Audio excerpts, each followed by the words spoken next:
Para el 12º Congreso Nacional de Restaurantes, es un placer presentarles a nuestro próximo conferencista. Recibamos a Luis Carlos Cadena, de la empresa FENAVI, con su conferencia Repensando el Food Service, desafíos y tendencias en el nuevo entorno. Bueno, muchas gracias por la invitación. La idea es que charlemos un rato alrededor de algunas tendencias que vemos como investigadores en el canal de restaurantes, unos cambios que nos dan a entender fenómenos buenos unos, complicados otros, pero de alguna manera que dictan lo que va a ser nuestro sector en los próximos años. ¿Me pones pantalla si quieres de una vez y vamos? Eso, perfecto. Entonces, vamos a girar alrededor de unas 3 temáticas, un poco la configuración actual del sector, qué cambios hemos encontrado relevantes en lo que ha sido nuestra operación de food service de los últimos años, cómo crece, cómo se recupera, cómo se mueve esa dinámica en el mediano plazo, unas oportunidades concretas que estamos viendo y que de alguna manera quien se monte en ellas tiene unas posibilidades interesantes frente a lo que el comprador del sector significa. Y creo que esto me está sirviendo, entonces pueden darle un cliccito allá de movimiento. Creo que no, sí, vale, perfecto.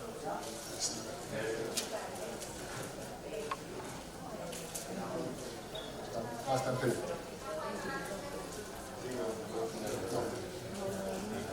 Veremos un tema de la presión actual, cómo se percibe el comprador de nuestro sector como tal, la economía en general, las modificaciones de los fundamentales del canal, unas características que venimos presentando y es un foco en el cambio o en la presión que se tiene en el centro de plato. ¿Qué es centro de plato? Ustedes lo saben mejor que cualquiera de nosotros. El centro de oferta, llámese carne de res, pollo, pescado, cerdo, lo que sea que se ofrece como tal. Unos temas de movilidad que están generando un reto también para nuestras categorías y sector, y básicamente 3 dinámicas de oportunidad que vemos frente a estos tiempos turbulentos, cada vez más turbulentos, porque uno encuentra un poquito de intranquilidad general. Uno se acuesta a dormir un jueves y en la mañana amanece la reforma tributaria aprobada y la cesación de expropiación de hidrocarburos por la tarde. Entonces creo que estamos en un momento bien particular en este asunto pues, de turbulencia. Ya hablaremos un poquito alrededor de ese aspecto. Y empezamos con el tema de la presión. Todos hemos oído que la inflación está más alta, que el costo de vida ha subido, y efectivamente hoy en día estamos cortando más o menos en lo que fue el mes de agosto, último reporte del IANE alrededor de este tema inflacionario, que estamos alrededor del 11-10% de inflación acumulada. Cuando uno mira cómo se comporta eso por sectores cambia bastante. Nuestra inflación de alimentos, llamado ingredientes para nosotros y alimentos de consumo directo para el hogar, pues ya representa una inflación del 24%, eso es mucha plata, eso es un deterioro muy importante de lo que es la capacidad de gasto de los hogares y vamos a ver eso, cómo empieza a reflejarse en otro fenómeno. Y agosto fue particularmente destacado. ¿Qué pasó en agosto? ¿Qué hubo de externo en agosto? Pues de alguna manera el reflejo un poco tarde del alza del dólar, que indudablemente empieza a aportar alrededor de muchas bases y de muchos ingredientes y más aún de los productos de consumo directo. Igualmente un fenómeno particular monetario que hablaremos de él un poco más adelante, pero estamos rondando un 24%, eso es que las cosas cuestan una cuarta parte más en cuestión de un año a otro y no tiene mucha cara de cambiar. Es más, como analistas vemos con preocupación que tiende a empeorar, porque de alguna manera, y pese a que lo encuentras, pese a que de alguna manera el gobierno o los medios te dicen no, la reforma tributaria apunta a las empresas, apunta a los más ricos, apunta al sector, siempre el que paga es el consumidor de a pie. Entonces ninguna empresa se queda asumiendo el costo de los impuestos de nada, simplemente lo traslada a su consumidor y vamos a ver, eso puede convertir este 24 en una tasa aún mayor y veremos algunos argumentos que respaldan un tanto ese asunto. Pero se nota más el tema cuando uno mira el deterioro del ingreso de las personas. Esto simplemente es cuánto podría gastar la capacidad de compra de un salario mínimo hace un año versus hoy. Y digamos que a nivel de ciudades se encuentra uno comportamientos diferentes. Bogotá casualmente se ha abaratado un poquito. Cosas que fueron mucho más costosas hace un tiempo han tenido una leve, digamos, permanencia distinta. Pero cuando uno mira en Cúcuta o en Barranquilla o acá mismo en Cali donde estamos parados, hay un deterioro real de lo que la gente puede comprar con lo que se gana. Y esto es cosa de corto plazo. bastante de corto plazo, es solamente agosto. Entonces, cuando uno dice qué puedo dejar de gastar o qué puedo dejar de usar o qué puedo empezar como a acotar en mi portafolio de compras, pues empieza por lo que no es más básico. Aquí ha pasado algo curioso, están cayendo más los alimentos de consumo en el hogar que el consumo fuera de casa, afortunadamente. ¿Qué tanto se estira eso? Yo creo que poquito, porque de alguna manera le estamos dando prioridad quizás al entretenimiento y el consumo fuera de casa que a comernos los mismos frijoles en la mesa de hogar pagando un tanto más por ello. Hay un fenómeno curioso de sustitución predominando en los alimentos de casa versus los alimentos fuera de casa. Y el deterioro de la capacidad de compra en salario mínimo en términos nominales pues es importante. Hoy en día estamos hablando de que este corte a agosto pues nos encontramos que la capacidad de compra del milloncito de pesos es de 828.000 pesos o de 823.000 pesos, y eso nos lleva a niveles pues digamos históricos del 19 con tarifas y precios de una cosa diferente en el 22. Entonces ese panorama, de nuevo, siempre alguien paga las cosas. Cuando sube la gasolina, alguien paga la gasolina. Cuando sube el impuesto a renta, alguien lo paga. Siempre el consumidor final termina siendo el sujeto del pago de cualquier tipo de iniciativa. Entonces seguramente veremos un reflejo pronto de ese asunto. Ojalá, digamos, algunas medidas que vamos a ver un poquito de ellas ahorita podemos tomar para mitigar ese efecto, pero nos va a tocar a la puerta. Cuando uno en Cali encuentra en un solo mes que hay un 1% menos de capacidad de compra, si hablamos del sector nuestro que pesa 34 billones más o menos al año en consumo de los hogares, pues un 1% son 340 millones. Entonces ese es el impacto de simplemente encontrarnos esa diferencia de tasación pues de un periodo a otro. Cámbialo. Eso. Y aquí hay un tema que desde el punto de vista del comprador nos atañe bastante como operadores del canal. Hay una matriz de generación de valor del sector donde uno dice cómo yo crezco en ingresos. Yo tengo 3 mecanismos para crecer en ingresos. Tengo más clientes o si caigo, tengo menos clientes. El segundo es la frecuencia de compra, cada cuánto vienen mis clientes a mi establecimiento. Y finalmente, cuánto se gastan en mí, que es este drop size.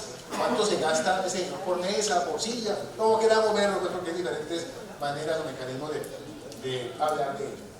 Y hay una parte costosa. Uno dice, yo puedo ganar y perder clientes con diferentes iniciativas. Hago una campaña en Instagram, hago un tema en redes sociales diferente, hago una actividad, listo. Yo en drop size tengo otras herramientas, que es mejorar la transacción. Puedo tener postres indulgentes, puedo tener coctelería con alguna activación promocional, pero lo más costoso y lo que está más en riesgo hoy en día es la frecuencia.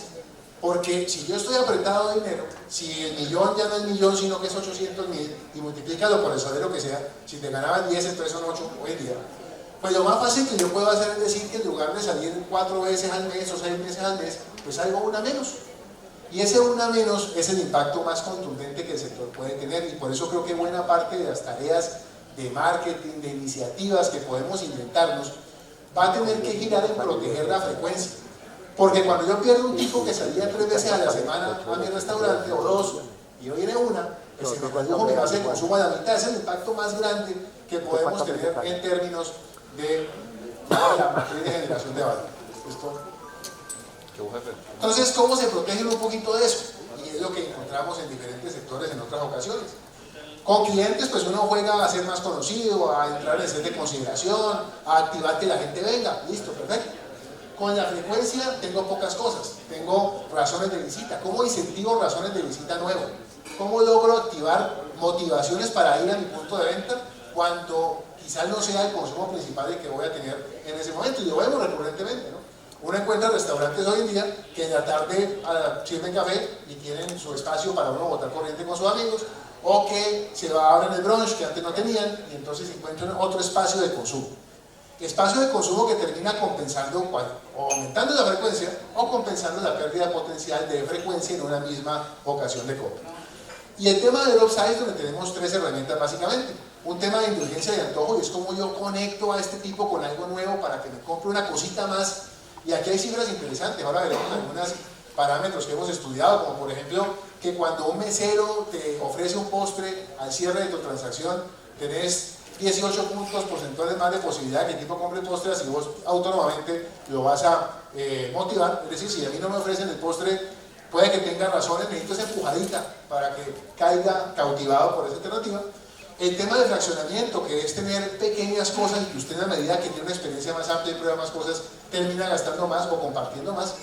O el tema de beneficio percibido, que básicamente es que la experiencia que me rodee, pues finalmente facilite que yo me quede más tiempo, gaste más dinero, y simplemente son formas en las cuales podemos atacar esa amenaza en el ingreso que genero.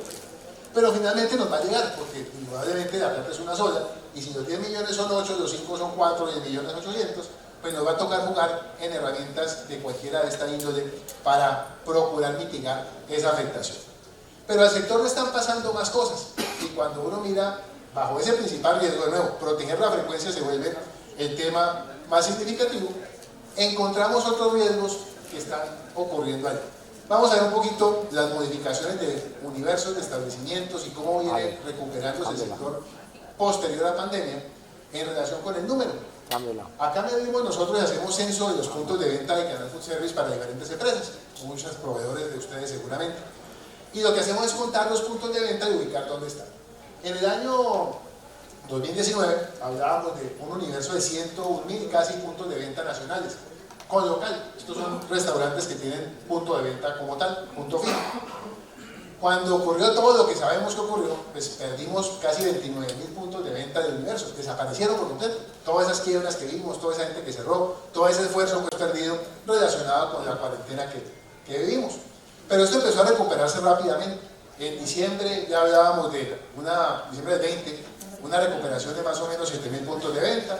Luego, en septiembre del 21 ya eran 88.000 y en diciembre 94, y hoy en día estamos hablando, de más o menos 104.000 puntos de venta, que es un universo 3,5% por encima de lo que era el 19.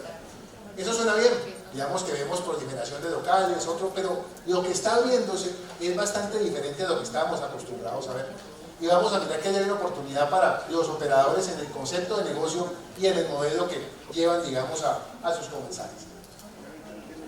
En principales ciudades no fue muy distinto. Cuando uno toma las 17 ciudades que hacen parte de las 6 áreas metropolitanas del país, pues tuvo un impacto gigante igualmente, del 27%, empezó a recuperarse. Diciembre andábamos por 62.000 de 68.000 históricos, y ya hoy en día andamos más o menos por la misma cifra, 69.600 puntos de venta en esas principales ciudades, que ya compensaron por lo menos lo que es tamaño del mercado general, lo que es el universo de restaurantes en el país.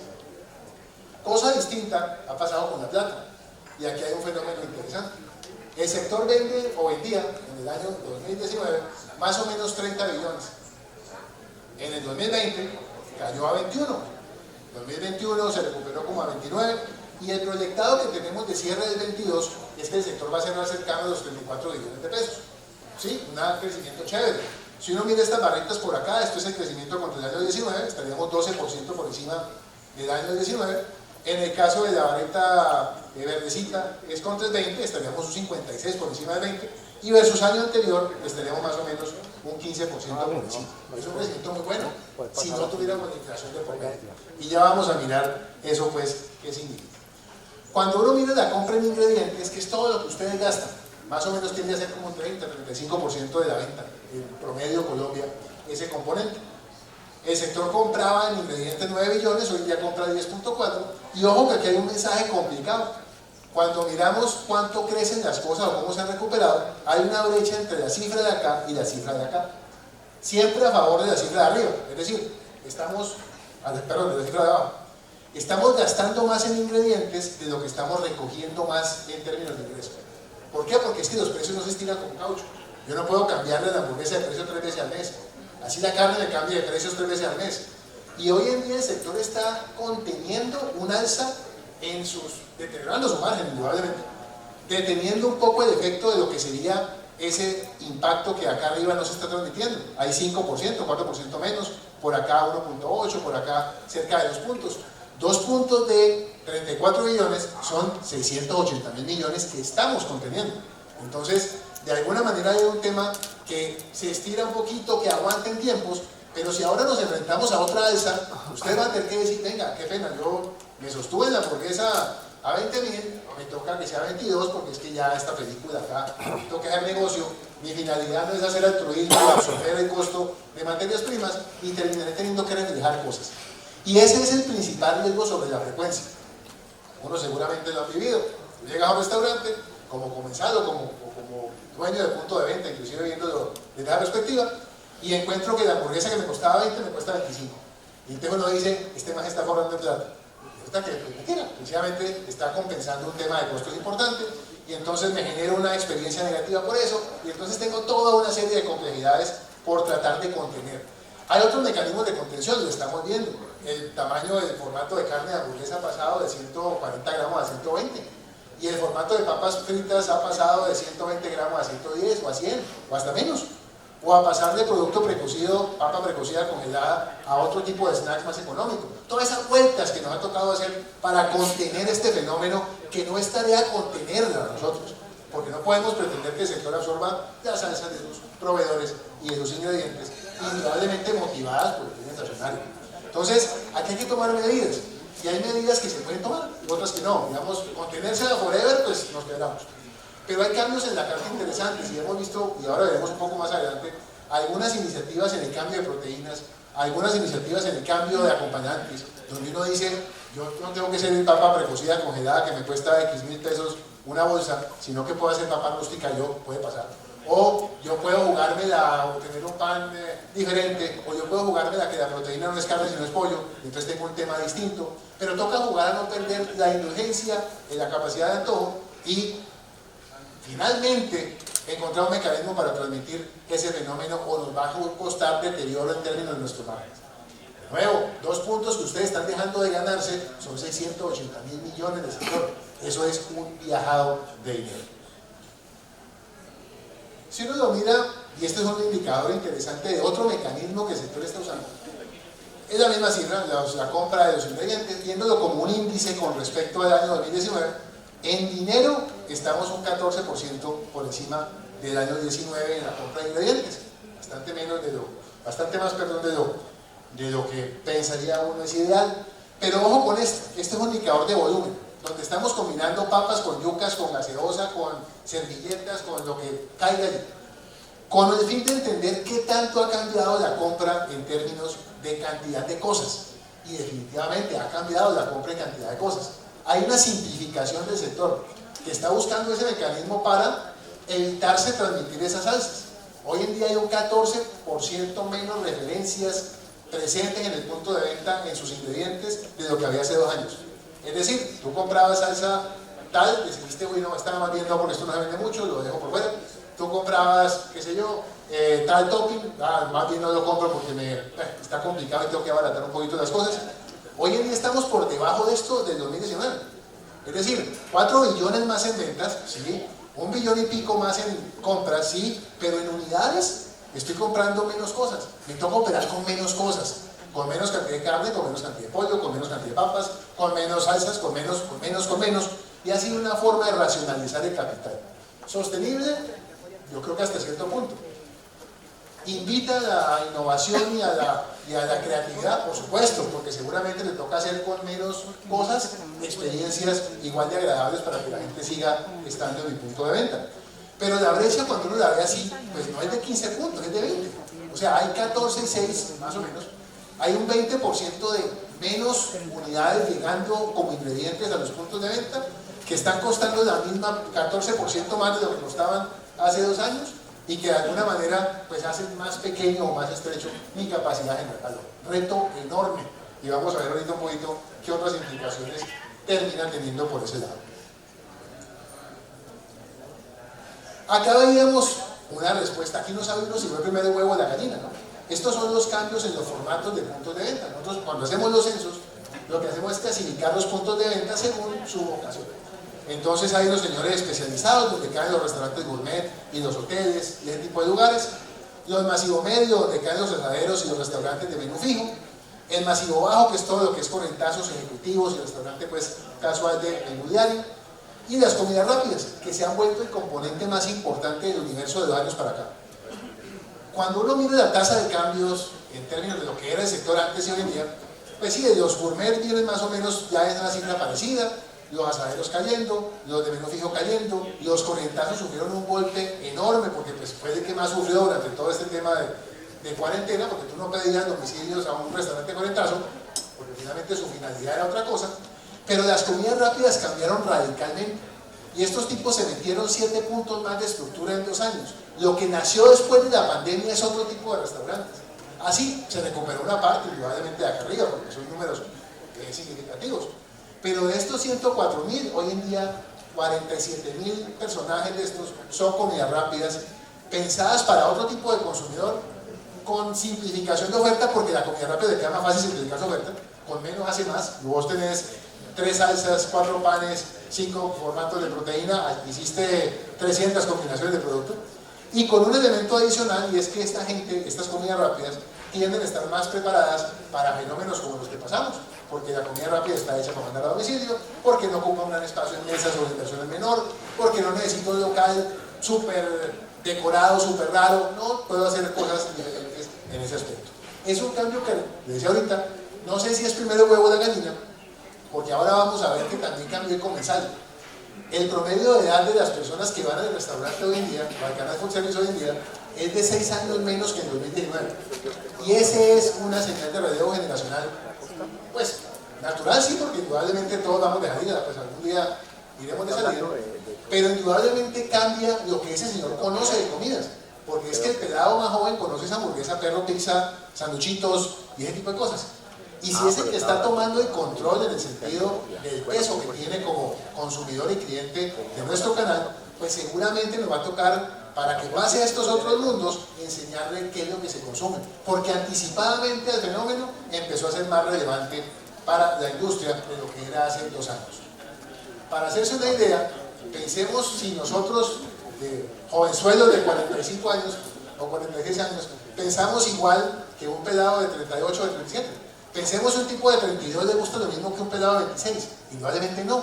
Entonces, bajo ese orden de ideas, las propuestas de valor alrededor de esto están cambiando, atendiendo con su comprador más joven, con gustos distintos y con necesidades de experiencia también muy diferentes a las nuestras.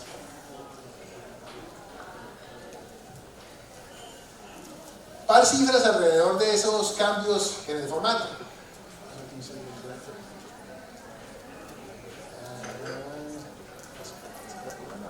Lo que les decía ahorita, menos 6 años, un relevo generacional amplio, eso no es usual, o sea, no estábamos tan viejos tampoco.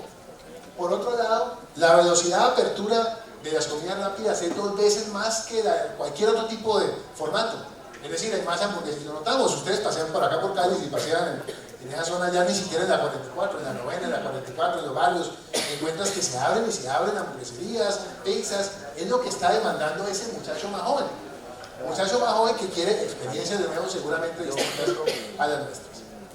Otro tema que veíamos allí, y es como la oportunidad de conectar, un punto adicional. Lo que están haciendo tiene 2.5 veces más incidencia de domicilios que cualquier otra cosa. Lo nuevo, nació para domicilio, nació para atender en casa también, o sea, preparado para la eventualidad de cualquier situación como la que vivimos pues en este lapso de tiempo del 20 a hoy, tipos que están mucho más preparados para lo que decíamos ahorita, el 14% menos ingredientes, sí, simplificación de oferta, eso reduce la inversión en capital, facilita la operación, produce menos gente indudablemente. Y otro mensaje bien curioso, cosas más chiquitas, claro, solventar el costo operativo de un restaurante como Santo Viejo o como Andrés Carne de Res o cualquier cosa de esas, en un periodo de malas vacas flacas, pues es complicado, pero mantener una cosa más discreta, con domicilio, con menos mesas, pues termina siendo con costos operativos diferentes. Es una tendencia y encontramos hoy en día 32% menos de mesas en esos puntos de venta nuevos que se están abriendo en estas principales ciudades. Y hay un punto interesante con el tema de los más jóvenes. Si uno se remonta al marketing tradicional, pues hay herramientas de conexión con el consumidor, desde la salud, desde el bienestar, desde la diversión, desde el antojo, desde la practicidad, que ese pelado no conoce, porque ese cuando uno tiene 28 o 27 años viene de comer en su casa y en la hamburguesería de la esquina y está explorando otro tipo de lugares y otro tipo de formatos hoy en día.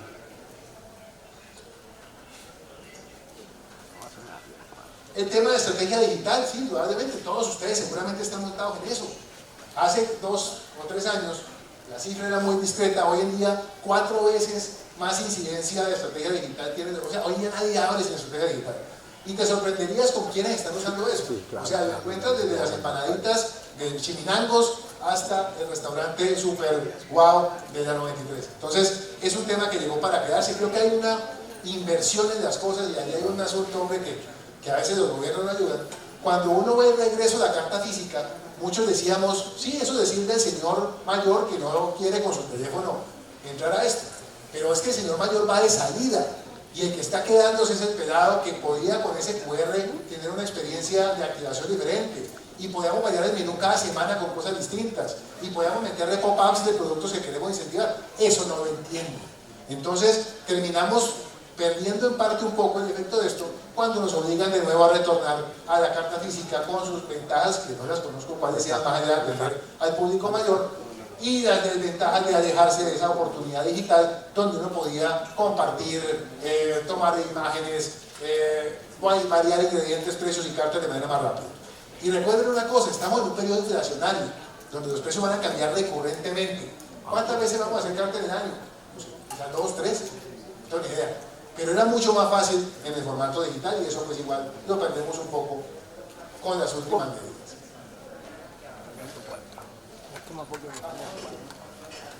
Acá mirábamos un poco ese tema de qué tanto cambió. No, cambió en todas partes, no es que Bogotá sea distinto, no es que no. Fue más intenso en algunos lugares, el domicilio pues obviamente más propio de las grandes ciudades, el tema del promedio de mesas de lo nuevo, 4.7, 5 mesas, cosas medianitas, fáciles de operar, con poca gente, es lo que nos estamos encontrando nuevo en el canal. Y el principal cambio, y creo que es un llamado a los inversionistas de este tipo de sector, es este. Esto es la concentración de puntos de venta en el 2019. Si ustedes ven estos mapitas, se llaman mapas térmicos. Lo que muestran las manchas rojas es donde se concentran los puntos de venta de Canas Dulceras en el año 2019. Y bueno, Bogotá es un eje central hacia el norte, por acá un poquito hacia el aeropuerto, el centro, indudablemente que el centro es importante en todas partes, por acá en Medellín, en el Poblado y esa zona, y en el caso de Cali, el centro, lo que es Granada, este manchón de por acá, Peñón, que está por aquí, la Novena, Ciudad Jardín, en el caso de Barranquilla, la zona de Alto Prado, y el centro, eso era lo usual. Usted pensaba en restaurantes y iba a una zona de restaurantes, correcto. Pues lo que empezó a abrirse después de pandemia tiene una característica bien diferente. Y miremos, estas son las aperturas de Bogotá. Y si uno dice, ¿dónde están abriéndose puntos de venta en Bogotá? Pues dice, pues en todo Bogotá. Eso es una diferencia bien importante. El estrato 6 de Bogotá está por acá, pero miren el 2 y el 1. 2, esto es Soacha. Esto es un poquito el límite hacia lo que es la comuna de Simón Bolívar. Esto es la zona de Fontibón, de Suba. Zonas que históricamente nunca fueron relevantes para el sector. Y entonces unos señores emprendedores decidieron, pues quizás por necesidad, porque es que se me cerraron mi sitio y yo lo que quería hacer es esto, lo que hicieron fue acercarse a la gente. Ahora veremos que también hay un fenómeno por acá de huevo gallina. Hay una reducción fuertísima en el transporte que hacemos o en el desplazamiento que hacemos hoy en día los consumidores versus lo que pasaba hace 2 años. Y pues esto básicamente lo que nos refleja es aperturas en todo lado. Miremos si esto pasa en un segundo. Dame un besito, por favor. Medellín es un poquito más conservador siempre, ¿no? Pero igual se dispersó por acá lo que es un tanto de las zonas industriales, lo que es Envigado y Bello, aperturas y aperturas y aperturas. Miremos Cali, un pisito, por favor. En Cali tenemos un fenómeno parecido. Hay aperturas en Chiminangos, hay aperturas en Floralia, hay aperturas por acá en el barrio Caldas, hay aperturas en toda parte. En un fenómeno de pensamiento diferente, y es, me acerco a donde la gente vive. Si tengo un barrio con un nivel adquisitivo medio, me adapto a ese nivel medio y tengo una oferta pensada para ese comensal que me encuentro allí. También por una razón, porque esa nueva generación lo que conocía quizás era eso, estuvo encerrado 2 años, en este momento pues lo que quiere es salir y estar con sus amigos socializando y el espacio de socialización se dispersó. En el segundo, Barranquilla, parecido, en Barranquilla también tenemos unas zonas muy populares con apertura de puntos de venta, formatos obviamente, pues cada tiene su dimensión, pero es un cambio estructural que no pasaba en 19. La concentración era súper marcada. Hoy en día te encuentras un restaurante chévere en Menga. ¿Habían en Menga hace 2 años? No, había moteles en Menga. En Bogotá había restaurantes, en Fontibón sí habían, pero eran por corrientazos ejecutivos. Ahora son comidas rápidas y cositas diferentes que de alguna manera facilitan al comenzar una experiencia también, digamos, cerca de su casa.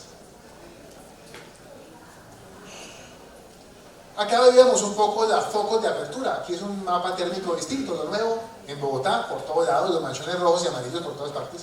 En Cali también hay manchones. La zona de la base aérea se ha dinamizado en comidas rápidas de forma bien significativa.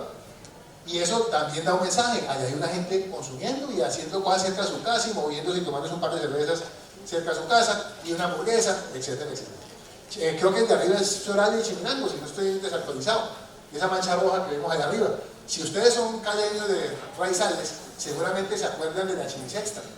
La Chimisexta es una calle en Chiminangos que es donde está todo el comercio y se ha puesto cotizadísimo en términos de apertura de comidas rápidas para estrato 2 básicamente, pero se volvieron como en el mundo funciona un poquito. El gringo no se desplaza al centro de Manhattan a comer, tiene diferentes lugares cerca de donde vive, con lugares comerciales, y de alguna manera es lo que nos está pasando en una medida pues menor.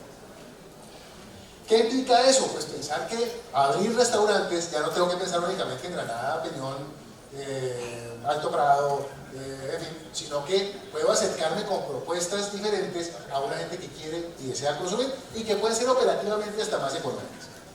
Decía lo del huevo y la gallina porque en el transporte está pasando una cosa rara. Las cifras de movilidad de pasajeros han cambiado también su estructura. Antes nos movíamos bastante. Nos recorríamos en troncales, que son los grandes desplazamientos. El 62% de los viajes eran de troncales. En junio del 22 es de 48%. Vos querés moverte menos. Tienes que resolver cosas cerca de tu casa. No sé qué sea primero. Si primero llega la oferta y luego el deseo de no moverme, o primero llega el deseo de no moverme y entonces se llena de oferta. Bueno, cualquiera de las dos es posible. Pero la distancia pasó media en Bogotá, por ejemplo, versus Barranquilla. Esa distancia media por viaje, Bogotá la gente se está desplazando 7.9 y Barranquilla 6 kilómetros. Eso no tiene proporción, porque es que Bogotá es 3 veces Barranquilla. Entonces, de alguna manera, empieza a notarse un fenómeno en el cual me quedo consumiendo cerca de mi casa. Hay un 43% de gente que nos dice que se mueve a pie y hay una distancia caminada diariamente por el promedio de los comensales que es de 1 kilómetro. O sea, estamos dispuestos a caminar, nos estamos moviendo en cercanía y eso abre otro tipo de expectativa y otro tipo de oportunidad. Concretando un poco eso, otra cosa que está pasando, estas montañitas son las horas pico de hace 2 años. Estas son las horas pico en pandemia y estas son las horas pico en el 21. Esto lo hacen los octubre, entonces no hay información más reciente de ello. Pero miremos que la hora pico también cambió, se hizo menos pico. Se hizo menos pico en las troncales, no queremos movernos tanto. Bueno, estamos trabajando mucho desde casa, sí, también. Otros que son vendedores o trabajadores un poquito más informales también evitan ese gran desplazamiento o lo organizan distinto. No queremos la hora pico. Nos estamos guardando más temprano también, que es otra cosa curiosa. El transporte público está bajando en términos de su cantidad de gente en horas más tempranas. Y por otro lado, la reducción pues es fuerte, 11% de pasajeros menos en troncales versus 5% menos de pasajeros en zonales. O sea, el desplazamiento corto está siendo mucho menos afectado que el desplazamiento largo. Y entonces, por eso como cerca, por eso me muevo cerca a mi casa, por eso resuelvo en la droguería de la esquina, por eso voy al supermercado de uno, de uno es un gran causante de esto, ¿no? Porque antes tú ibas a mercar un supermercado que podía quedar lejos. De uno se encargaba de ponernos 2.000 puntos de venta cerca de tu casa. Entonces muchas compras las voy a hacer a 3 cuadras. Y de paso me compro una gaseosa y un pancito, y de paso de pronto me reúno con unos amigos, y de paso me quedé en mi zona natural, que es, digamos, la cercanía de mi hogar. Otro elemento de esos que entran a jugar en esos cambios estructurales que hablamos es lo que se está viendo. Imágenes simplemente de puntos de venta de las principales ciudades de aperturas, cosas que en el último año se han abierto. Si ustedes ven, pues son muy distintas, ¿no? Hay desde el pollo hasta la hamburguesa, hasta el café, pero son más bonitas. Y de alguna manera encuentras que pueden ser pequeños locales que de alguna manera están apuntando a una experiencia para alguien. Esto está más visajoso, sí. Este está más sencillo. Y este pues un puesto al paso. Pero de alguna manera son adaptaciones a condiciones en las cuales yo encuentro cómo tener por lo menos una experiencia interesante, un concepto dentro de mi negocio. Entonces encuentras cositas en el contenedor, las arepitas que se portan, la curry no sé qué, de comida asiática, en fin, cosas distintas, mucha capilaridad, propuestas de valor por lo menos bien presentaditas, unas más modernas. Recordemos que estamos hablando de un comprador más joven, un tipo que está rozando los 30 años de edad, los 32 años de edad más o menos, y que de alguna manera pues nos está sustituyendo, le gustan otras cosas, y entonces te encuentras hasta el cosito de hamburguesa en Barranquilla, en una esquina cualquiera, pero bien presentadita, con una barrita, con diseño. Eso tiene un valor, y es que vos por comer cerca de tu casa no tenés que ir a un carro carrero, tenés que ir a un sitio como estos, que te ofrecen cosas de alguna manera, pues con concepto y con alguna experiencia positiva. Si uno mira en Cali, para tomar un ejemplo, y se pasea por San Fernando, encuentra que hay una cantidad de aperturas también, bastante bonitas, bien presentadas, en casas viejas, en locales renovados, en las estivas, bueno, de nuevo, iniciativas para hacer el negocio distinto, para verse bien presentado y para buscar alternativas en un consumidor más joven. Ese punto quisiera dejarlo muy remarcado. Le hablamos a una gente menor que nosotros, hay que empezar a entenderlos. No es lo mismo hablarle a ese señor cuarentón que tiene problemas con el cambiador de página. En fin, y básicamente es otro tipo de personaje. Ya ven un par de clics acá para que aparezcan los mensajitos. 6 cambios, los universos se ubican ya por encima, pero el ingrediente estamos 5% por debajo. El número de SKUs se ha reducido, o sea, tengo menos ingredientes para hacer lo mismo, simplifiqué la oferta. Comidas rápidas es lo que viene volando en términos de aperturas y en términos de consolidación, explicado por la gente más joven, otro requisito por ahí. La velocidad de apertura de comidas rápidas 2 veces más rápido que cualquier otro universo. Las aperturas en todos los estratos, ya esto deja de ser un fenómeno únicamente para estratos 5, 6 o 4, no, ya estamos hablando de que en Floral, en Chilinangos, en el barrio Caldas, donde la gente vive y tiene unas mínimas condiciones, digamos, de seguridad, está jugando un asunto positivo frente al formato. Y otro punto, digamos, también relevante, un shopper menor, y esto hay que estudiarlo, hay que entenderlo, hay que saber qué le gusta, porque puede que a él no le gusten los cócteles de antes, pero las sodas saborizadas sí, porque puede que él esté buscando experiencias que simplemente puedo suplir y dar un detalle diferente a mi establecimiento, porque puede que quiera impresionar a la novia diferente como le impresionaba a uno, en fin, es otra generación, es otra historia la que está tomando el control ahí. Ese tipo te va a consultar por redes, ese tipo te va a buscar a ver vos qué estás diciendo, qué estás publicando, se va a conectar contigo de esa manera, lo va a compartir con sus amigos, la buena experiencia de pronto las cuenta y las postea, las malas las va a hacer virales. Entonces nos enfrentamos a otro personaje completamente diferente. Miremos el tema del centro de plata, y aquí ustedes van a encontrar algo que seguramente están viviendo, pero apoyado en las razones que no vemos una solución pronta para ellas. Un par como para que nos aparezcan. Esto es un tema que no tiene nada que ver con nosotros. Y ustedes dirán, pues este señor vino aquí a hablar de uria. ¿Quién usa uria en un restaurante? Pero resulta que sí tiene mucho que ver. La uria es el principal ingrediente del sector agropecuario en el mundo. No hay una cosa que reemplace eso. Eso es la nutrición de las plantas, lo que nutre los pastos, lo que hace que las vacas coman, lo que hace que el maíz crezca. Y resulta que esa película, por diferentes razones, pasó de costar $200, $260 en 2021, a costar $1.000 la tonelada, y el bulto 78.000 pesos a 280.000 pesos. Y resulta que esto se ha ajustado un poquito. Sí, hoy en día en agosto está como en 198 y $600. Eso significa que el señor agricultor le ha tocado decir, bueno, entonces yo para producir maíz, pues me toca echar uria, porque no tengo otra opción, o produzco menos. Colombia es un país deficitario de la producción de maíz, fuertemente. No porque, por lo que el gobierno dice que no siembra maíz para importarlo, sino porque el trópico es muy duro para sembrar cereales. Entonces, mientras que el maíz en Colombia produce en condiciones súper técnicas 8 toneladas por hectárea, en Argentina y en Estados Unidos produce 20. Y si le quitas la uria, pues de pronto produce 2 o 3. Entonces, adicional a ello, los insumos agropecuarios han subido el 45%, los insecticidas el 50%, los herbicidas el 60%. El sector agrícola pasa por un momento muy complicado de costos. ¿Dónde entra esto a jugar con nosotros? En este punto. La vaca. En Colombia hay 28 millones de vacas, de cabezas de ganado. Y Colombia es deficitaria en 3 millones de cabezas de ganado, por varias razones. porque no somos eficientes produciendo vacas tampoco, no tenemos muchas llanuras en estado, llamémoslo así, de condiciones productivas. Segundo, porque de alguna manera pues hay un tema de seguridad que al ganadero le ha pegado muy duro toda la vida, y eso hace que las inversiones en ganadería sean discretas, pero le debemos al país 3 millones de vacas. Y resulta que el precio internacional se duplicó, pasó en 2 años de costar 4.000 a costar 9.000 pesos el kilo en pie de ganado. Entonces los ganaderos dijeron, pues hay que exportar vacas.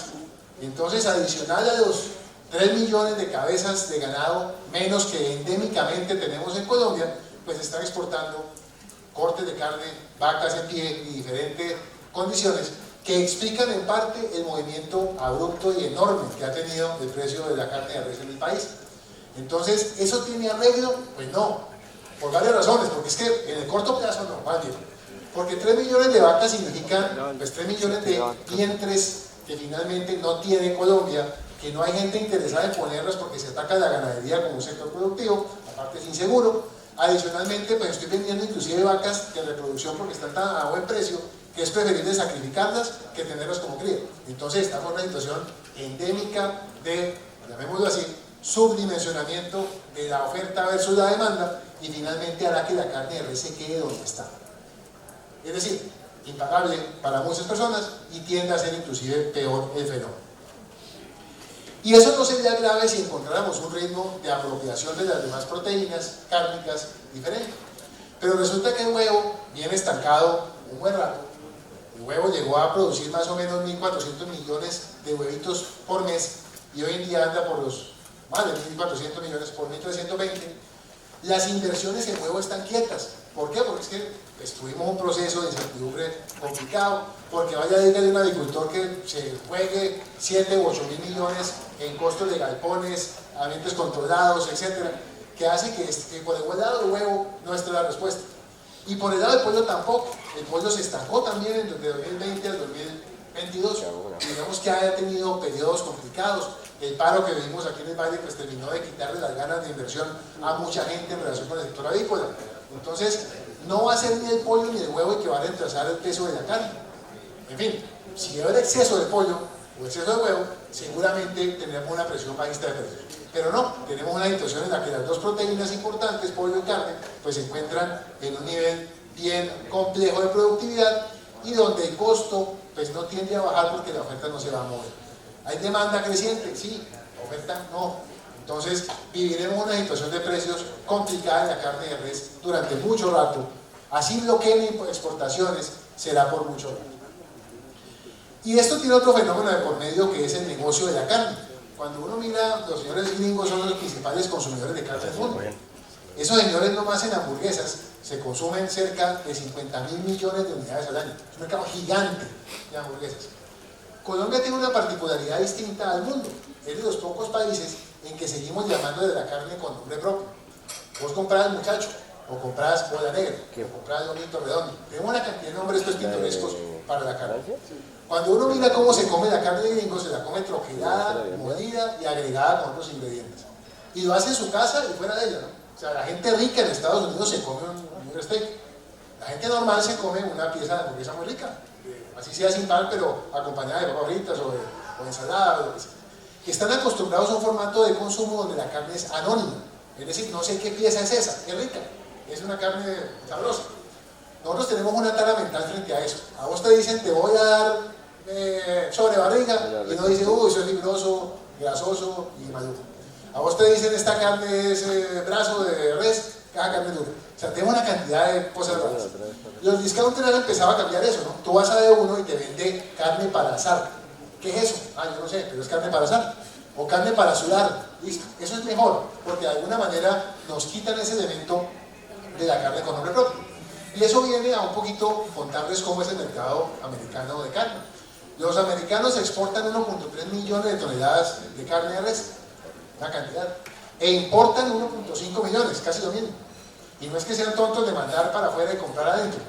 Mandan a Japón carnes de primera y a Oriente sobre todo, y le compran a México, Australia y Canadá carnes de segunda, recortes de res. Y de esa manera logran generar de forma competitiva esos 50.000 millones de hamburguesas.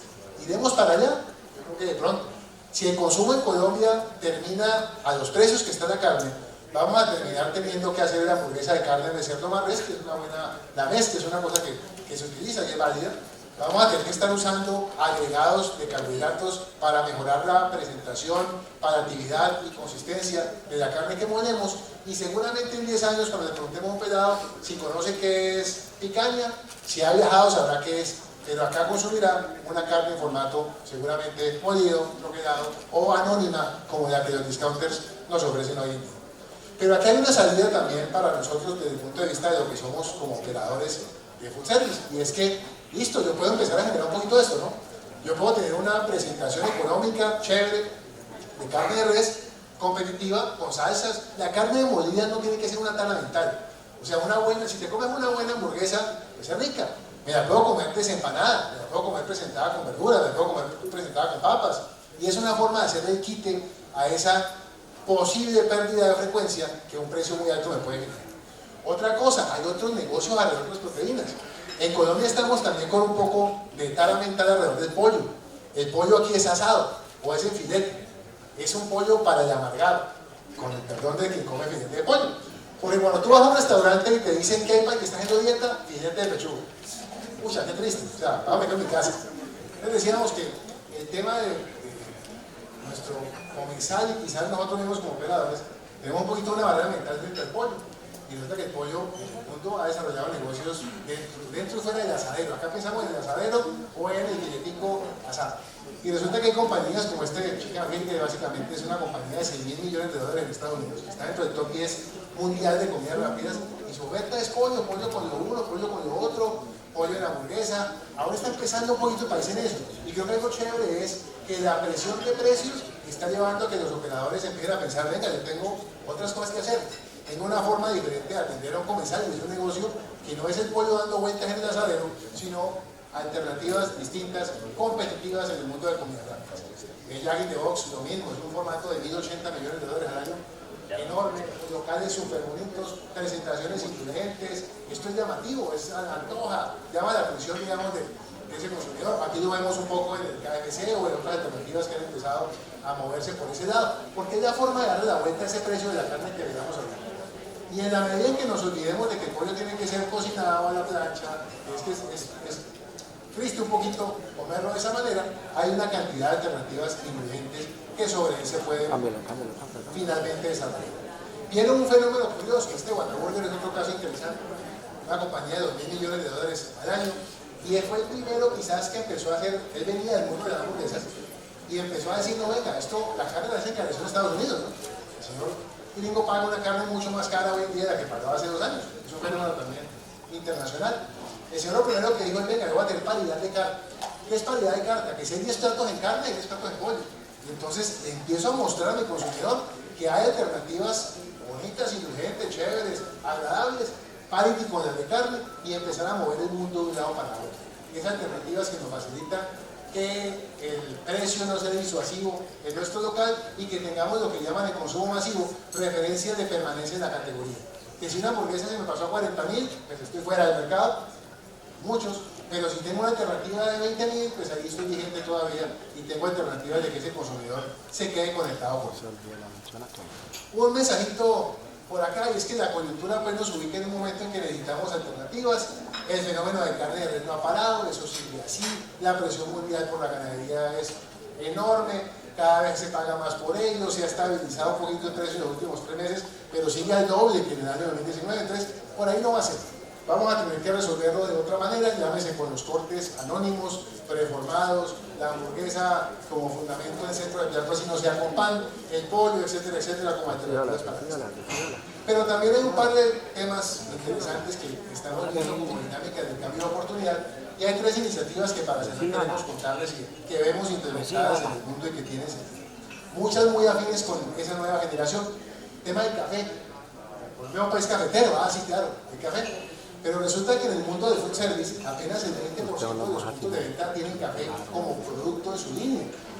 Porque así hay café, pero hay café estilo el de la funeraria, en que si usted almorzó le dan un tinto de gratis. Y eso es lo peor que debe pasar en la categoría. En el mundo esta película genera valor, y finalmente, si yo en mi carta tengo algo más que tinto o café pintado y me voy por el cappuccino, el americano, el espresso, el mocasino, todo lo que ofrece ese mundo, que no tiene costos operativos muy altos, es una ventaja, y que adicionalmente tiene momentos de consumo más amplios, pues yo puedo pensar que ese muchacho joven que está entrando en las comidas rápidas, pues puede querer reunirse con sus amigos a comerse un snack con algo y acompañar un café. Y los jóvenes están conectados con el café y en el mundo son el segmento más relevante hoy en día de consumo. Acá también tienen un peso, hemos visto pues, que se abren muchos cafés bonitos y se abren sitios de encuentro alrededor del café. Yo como restaurante, ¿por qué no tengo eso? Hoy en día tengo un tema en que el café se ve como servicio, ese es el principal enemigo, porque eso habla de cafés baratos, regulares, mal servidos, porque son gratis o porque cobran muy todos por ellos, cuando el señor puede encontrarse con una alternativa interesante de cierre de su transacción, de mejora del drop size, de momento de consumo que mejora la frecuencia a través de una categoría que está en boga, como es el tema del café. Otra cosa que nos pasa, tenemos otra tara mental, que la proteína se acompaña con papa frita.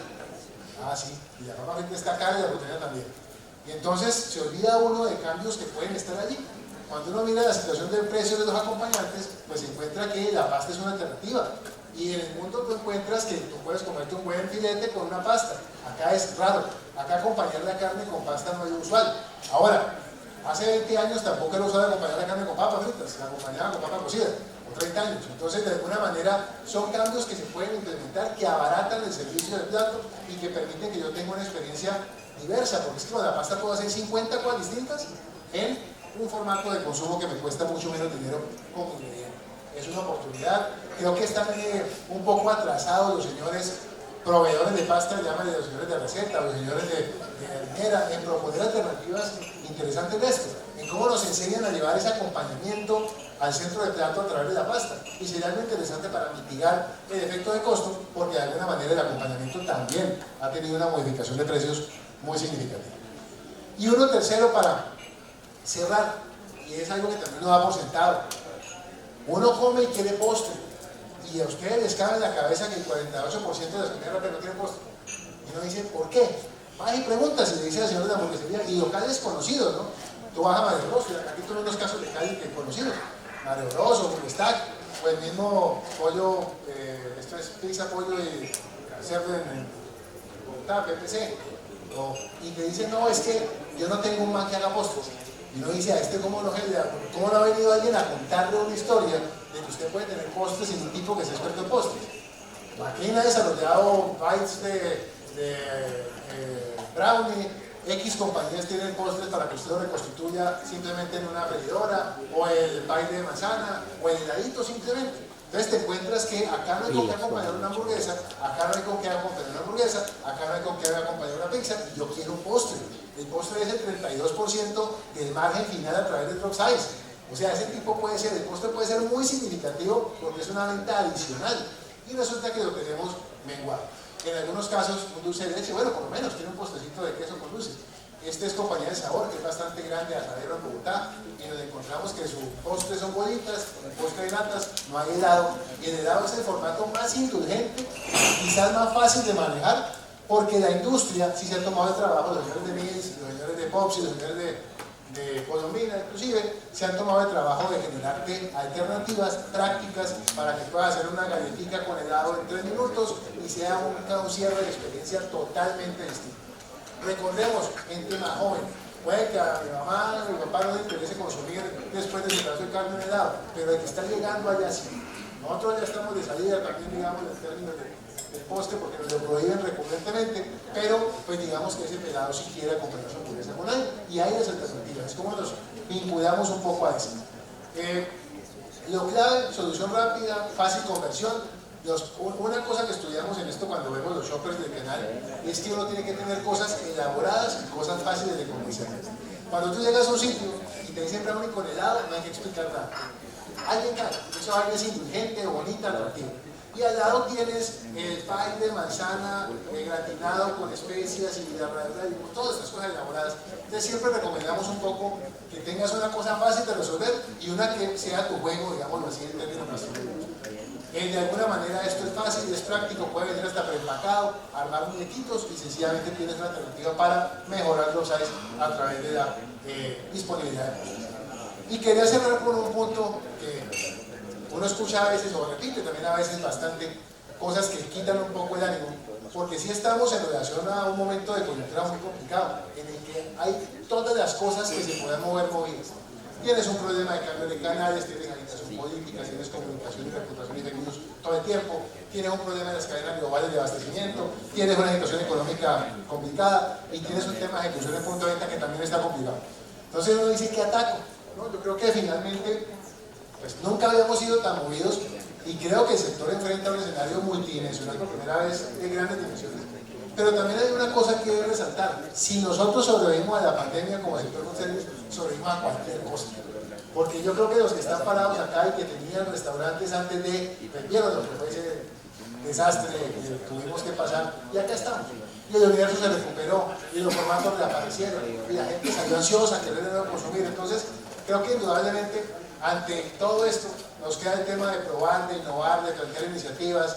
Ese es el reto nuestro como sector, porque sí hay cosas que cuidar y hay que defenderlas. Yo creo que no podemos ser tan pasivos con lo que digamos está pasando en términos económicos y impuestos en el país.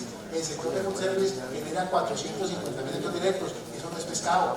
O sea, eso hay que hacerlo notar y decir, y contarlo, y usarlo con fuerza, digamos así, en la protección del interés económico nuestro. Pero finalmente, pues ustedes han sido capaces de todo, han sido capaces de superar esas grandes pruebas y seguramente estaremos girando alrededor de esa innovación para pasar también este capítulo y, digamos, continuar bastante con todo lo que es por allá y por desarrollar. Muchas gracias por la invitación de nuevo, preguntas, dudas, bienvenidas. Y aquí un poco atropelladamente, rápido hablando, pero lo que, con todo gusto lo que puedan preguntar, con todo gusto.